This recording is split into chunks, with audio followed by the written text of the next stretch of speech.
ठीक है जी, सेट है ना, बोले भाई थोड़ा सा।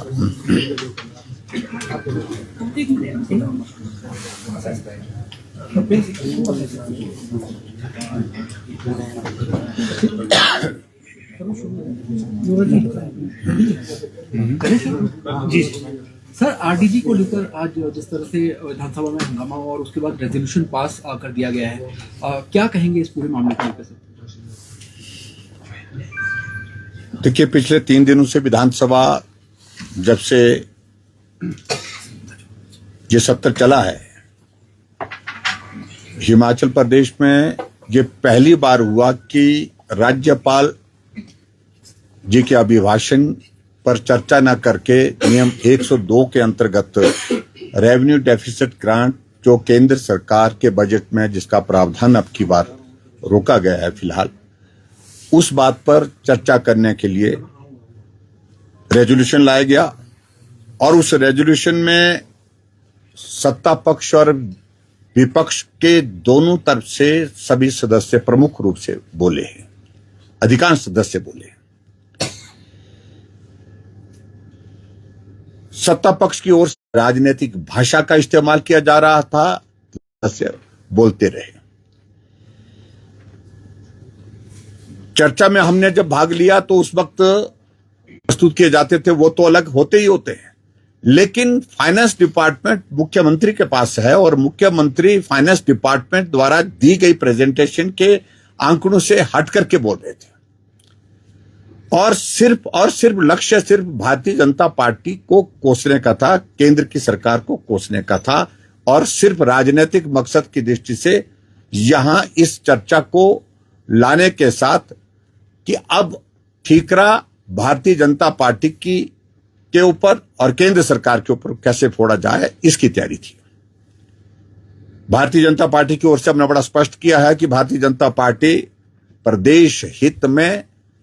हर तरह से पहले भी खड़ी थी, आज भी खड़ी है और रेवेन्यू डेफिसिट ग्रांट अगर नहीं मिली है तो इसकी जिम्मेवारी, ज्यादा जिम्मेवारी प्रदेश सरकार जो कांग्रेस की है, जो सुक्खू जी के नेतृत्व में उनके द्वारा पुअर प्रेजेंटेशन का कारण है।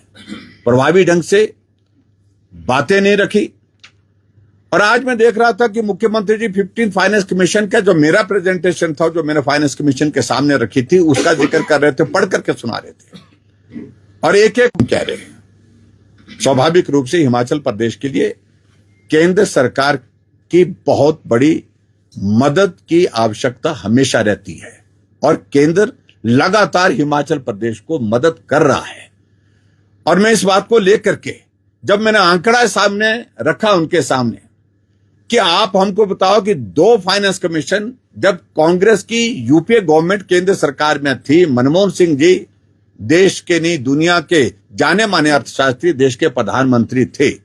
उस वक्त 2 फाइनेंस कमीशन की ओर से रेवेन्यू डेफिसिट ग्रांट मात्र 18,000 करोड़ रुपए मिली।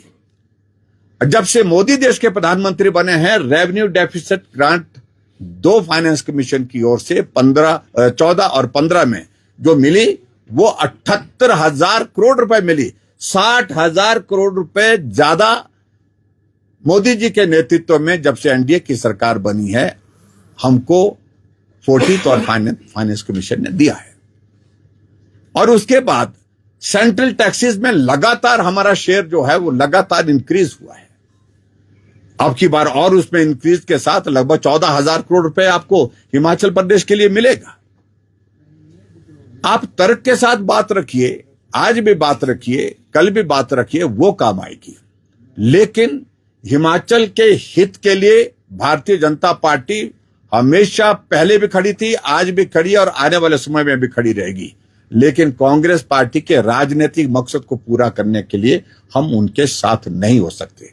The way they want to make the things to move is not possible. Bharatiya Janata party बड़ा क्लियर है, साफ है, स्पष्ट है, क्योंकि वो सिर्फ और सिर्फ राजनीतिक मकसद के साथ जो है इस सारे रेजोल्यूशन को हाउस में लाए हैं। हमने रेजोल्यूशन का विरोध करने का बिल्कुल भी मन नहीं किया था, ना रेजोल्यूशन का विरोध किया है। भारतीय जनता पार्टी की ओर से आज हमने जब विधानसभा के अंदर जब मुख्यमंत्री गलत आंकड़े पेश कर रहे थे, गलत आंकड़े बार बार पेश कर रहे थे, अपनी ही फाइनेंस डिपार्टमेंट की जो प्रेजेंटेशन दी है उस प्रेजेंटेशन से हट करके नए आंकड़े निकाल करके पेश करने की कोशिश कर रहे थे, झूठे थे, तथ्यहीन थे, उस पर हमने ऐतराज रहा, हमें अपना पक्ष रखने दिया जाए। लेकिन जब विधानसभा अध्यक्ष को बार बार हमने निवेदन किया, आग्रह किया, हमें बोलने से रोका गया, हमें बोलने नहीं दिया और मुख्यमंत्री जी से हमने निवेदन किया आप 2 मिनट के लिए बैठ जाइए, हम अपना पक्ष रखने के लिए भी स्वतंत्र, हम भी चुने हुए प्रतिनिधि हैं, हमसे समर्थन तो चाह रहे हैं लेकिन हमें अपनी बात नहीं कहने दी जा रही है। ऐसी सूरत में जब स्पीकर महोदय जी से हमने बार बार निवेदन किया कि हमें ठीक तथ्य प्रदेश की जनता के सामने इस विधानसभा के माध्यम से आए, ये बहुत आवश्यक है, इसलिए हमें मौका दिया जाए बात करने का, मौका नहीं दिया। शब्दों में पहले भी कह चुकी है कि हिमाचल प्रदेश के लिए केंद्र सरकार द्वारा हमेशा जो सहयोग दिया है उसके लिए हम प्रधानमंत्री नरेंद्र मोदी जी के हृदय से आभारी हैं। बहुत सारी स्कीम, सेंटर स्पॉन्सर्ड स्कीम्स केंद्र की वजह से हिमाचल प्रदेश प्रगति की राह पर आगे बढ़ रहा है, इस पर भी स्पष्टीकरण उन्होंने नहीं दिया। 2032 में हिमाचल देश का सबसे अमीर राज्य होगा, वो फार्मूला क्या है उस पर भी उन्होंने प्रकाश नहीं डाला और ऐसी सूरत में किया। इसके अलावा हिमाचल का हित सर्वोपरि। यानी सर ये माना जाए कि भाजपा ने आरडीजी बंद होने को विरोध नहीं किया है? नहीं, विरोध नहीं किया।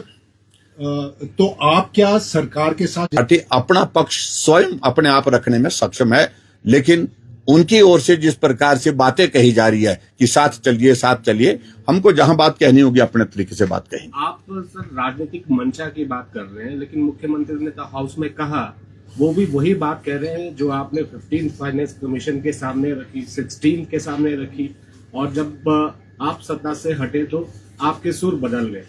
हमने बिल्कुल भी सुर नहीं बदला है। हम कह रहे हैं कि हिमाचल प्रदेश के हित की रक्षा करने के लिए हम तब भी थे, आज भी की है, और इस जिम्मेवारी के लिए जहां भारतीय जनता पार्टी की बात है, हम अपने आप इस बात को लेकर के विचार करेंगे किस प्रकार से हमने अपनी बात। सर आप उम्मीद करते हैं कि केंद्र सरकार से आरडीजी जो बंद कर दी गई है, जब आप पक्ष रखेंगे तो इसको जारी किया जा सकता है? देखो, हमें उम्मीद के बारे में अभी तक हम इस सारी बात को लेकर नहीं, लेकिन